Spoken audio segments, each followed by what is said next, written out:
Bismillahirrahmanirrahim. Assalamualaikum warahmatullahi wabarakatuh. Alhamdulillah alladzi bi ni'matihi tatimmu shalihat.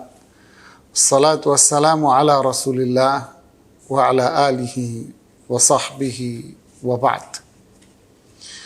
Pemirsa Fatwa TV, semoga Allah Subhanahu wa taala senantiasa mencurahkan rahmatnya kepada kita semuanya. Ada pertanyaan dari Ummu Sofia di Jawa Timur, Kabupaten Malang. Pertanyaannya, Assalamualaikum Ustadz. Waalaikumsalam warahmatullahi wabarakatuh. Saya ingin bertanya, saya ibu rumah tangga, punya kekurangan sulit berinteraksi dengan orang. Kalau saya punya unek-unek di hati, kadang saya pendam. Tapi kalau tidak puas, saya tulis di status sosmed. Sedangkan saya tahu itu tidak baik karena orang akan tahu aib keluarga. Saya ingin bertanya, jika saya menuangkan semua perasaan saya di buku harian, apakah boleh? Apakah tidak termasuk membuka aib sendiri? Jika nanti tidak sengaja ada yang membaca. Jazakumullahu khairan. Ya, terima kasih kepada Ummu Sofia yang mengirimkan pertanyaannya kepada kita di Fatwa TV. Pemirsa Fatwa TV dan Ummu Sofia, semoga Allah memberikan ilmu yang bermanfaat buat kita semuanya. Masalah curhat di sosial media. Ya. Tentu bicara curhat. Curhat ini kan seringkali hal-hal yang berkaitan dengan masalah pribadi ya.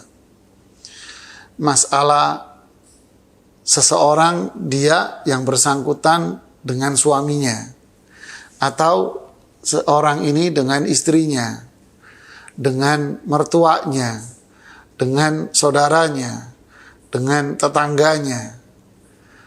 Otomatis itu berkaitan dengan aib kekurangan masing-masing. Lalu dia sampaikan kekesalan dia, kejengkelan dia atas perilaku orang lain yang tidak dia sukai, yang juga bersangkutan tak menyukainya. Lalu dia sampaikan curahan hatinya itu di media sosial. Para jamaah sekalian, ini bukan hal yang sepele jamaah. Ini bisa kategori masuknya adalah ghibah. Apa itu ghibah? Zikruka akhaka bima yakrah. Anda menyebutkan aib kekurangan saudara Anda, teman Anda, bima yakrah. Kalau dia mendengar, dia akan tidak suka mendengar aibnya dia itu dibuka. Jika yang dia sampaikan di media sosial itu memang benar itu adanya, dia telah melakukan perbuatan ghibah. Padahal Allah Subhanahu wa taala mengatakan di surat Al-Hujurat, "Wala yaghtab ba'dukum ba'dha. Ayuhibbu ahadukum an ya'kula lahma akhihi maita fakarihtumuh." Janganlah salah satu di antara kalian itu berbuat ghibah dengan yang lain. Apakah dia mau memakan daging bangkai? Tentu dia akan jijik merasanya. Menunjukkan bahwa ini adalah dosa besar. Ya, ini dosa besar. Apalagi yang dia ungkap di media sosial itu ternyata bohong. Ternyata ini sebuah kebohongan. Alladzina yu'dzunal mu'minina wal mu'minat bighairi maktasabu faqad ihtamalu buhtanan wa ithman mubina. Mereka-mereka yang mengganggu orang-orang beriman. Mengganggu orang beriman. Ya. Bighairi maktasabu, padahal mereka tidak melakukan itu. Sungguh mereka telah melakukan buhtan. Ini buhtan, ini namanya kebohongan. Wa ithman mubina, dan dia telah memikul sebuah dosa yang sangat berat. Jadi para jamaah dan penanya, hindari yang namanya membuka aib orang lain di sosial media. Menceritakan konflik pribadi, konflik suami dengan suaminya, dengan istrinya di media sosial. Konflik dengan siapa saja jangan diceritakan di media sosial. Dampaknya terlalu berat. Ini dosa besar, membuka aib orang lain. Lalu apa solusinya?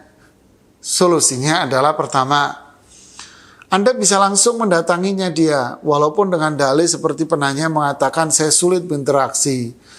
Kita ini makhluk sosial, kita harus banyak berinteraksi dengan orang. Tidak bisa kita memendam diri kita untuk tinggal sendiri. Anda masuk ke dalam dunia sosial itu juga namanya berinteraksi. Di media sosial Anda juga berinteraksi. Jadi ungkapkan, tinggalkan bisikan-bisikan syaitan yang bersifat negatif. Oh, saya ini orang yang susah berinteraksi dengan orang lain. Tinggalkan itu. Kalau hal yang tidak bermanfaat, oh itu sangat positif. Ya, tidak interaksi dengan orang akan hal-hal yang negatif, tidak manfaat. Oh, itu sangat bagus, luar biasa itu. Tapi kalau hal-hal yang sangat penting, bermanfaat, ya kita harus lakukan seperti menasihati orang, mengklarifikasi, meluruskan kesalahan seseorang, meluruskan berita-berita bohong. Ya harus kita lakukan karena ini bagian dari nasihat menasihati. Tapi lakukan kepada yang bersangkutan, bukan Anda lakukan kepada orang lain, cerita-ceritain. Ini akhirnya jadi dosa. Si fulan menyebar berita bohong, si fulan melakukan hal yang jelek. Kita samperin, kita nasihati dia karena ini kebaikan pahala. Masalah dia menerima atau tidak itu bukan urusan kita tentunya. Ya, kita sampaikan kepada dia. Kemudian yang kedua, kita berdoa kepada Allah agar Allah memberikan kebaikan kepada semua. Yang ketiga, tutupi aib orang. Karena Rasulullah SAW mengatakan, Man satara musliman, satarahullahu fid dunya wal akhirah. Siapa yang menutupi aib seseorang, ya, siapa yang menutupi aib kekurangan seseorang, Allah akan tutupi aib dia di dunia dan di akhirat. Ditutupi aib dia di akhirat, maksudnya apa? Allah maafkan kesalahan-kesalahan dia karena dia telah menutupi aib orang lain. Hati kita akan tenang. Yang ke berapa tadi? Keempat ya, atau kelima. Kalau itu berkaitan dengan diri kita, orang berbuat salah sama kita, ya sudah, maafkan saja. Hati kita akan lapang, tentram, damai, tidak dipenuhi dengan adawah, permusuhan, tidak dipenuhi dengan kebencian, tidak dipenuhi dengan amarah.